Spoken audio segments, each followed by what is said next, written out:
Bonjour la famille, Mbote, Djambo, Bintou, Abou, Kiambote, Kieno la famille. Donc, ça vous fait.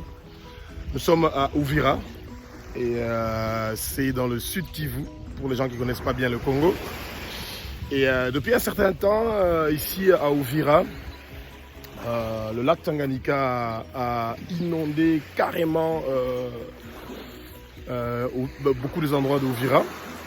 Alors, seulement pour vous montrer un exemple, vous voyez que la majorité des maisons qui sont construites trop près du lac ont été inondées. Alors, ça, c'est le genre de pirogues qui sont utilisées pour faire la pêche. Parce qu'ici, il y a beaucoup de poissons qui viennent du lac Tanganyika. Comme vous voyez, voilà les pêcheurs qui sont en train de partir pour aller pêcher. Donc, c'est vraiment beau. On a un pays qui est très bon. Et les gens sont très aimables. Vous avez vu comment ils sont en train de rigoler et tout. Et donc, ça, c'est des pirogues qui sont utilisées pour pouvoir faire la pêche. Et donc, la nuit, quand ils font la pêche, ils utilisent ces genres de lampes pour attirer les poissons. Alors, pourquoi nous sommes en train de parler du problème de Uvira? Eh bien, le lac, avec le vent et les vagues, il y a beaucoup d'eau qui est arrivée vers, disons, à côté des maisons. Et il y a beaucoup de fondations des maisons qui sont inondées. Et c'est un problème qui est sérieux. Et il y a beaucoup de gens qui ont perdu leur maison. Beaucoup de gens ont perdu ici à Uvira. Ouais. Donc là, ils sont vraiment dans une situation qui est très compliquée. Et ça serait bien si nos autorités pourraient aider ces gens-là à pouvoir réussir à avoir un logement et avoir quelque part où ces gens-là pourront s'abriter.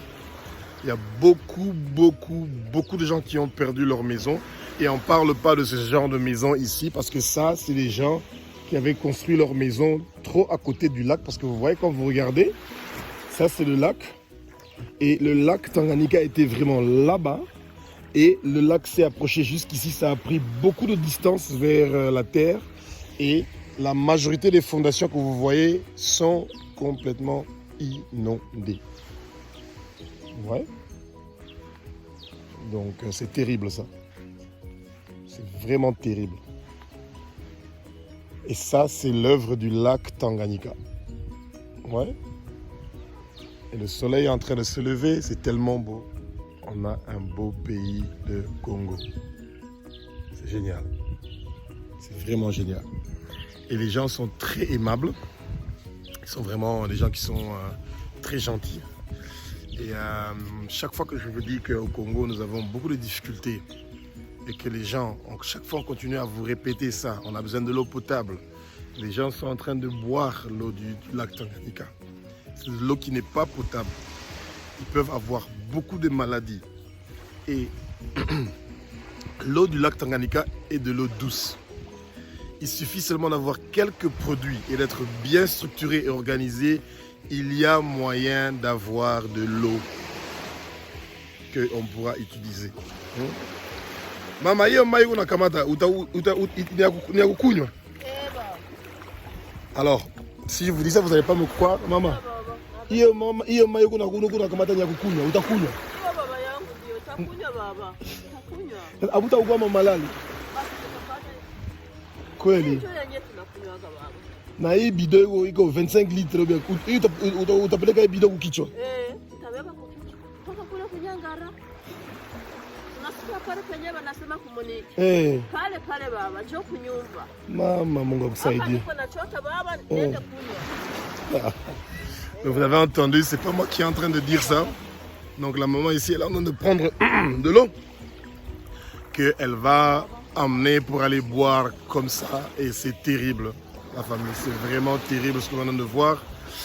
Et nous devons absolument faire quelque chose. Et on ne sait pas encore par où on va commencer, mais il faut commencer quelque part. On va trouver une solution. Et c'est triste de voir qu'au Congo, c'est des gens comme ça à qui on devrait poser les questions de savoir qu'est-ce qu'ils pensent de leur pays. Ouais, donc c'est ça l'histoire. Allez la famille, salut.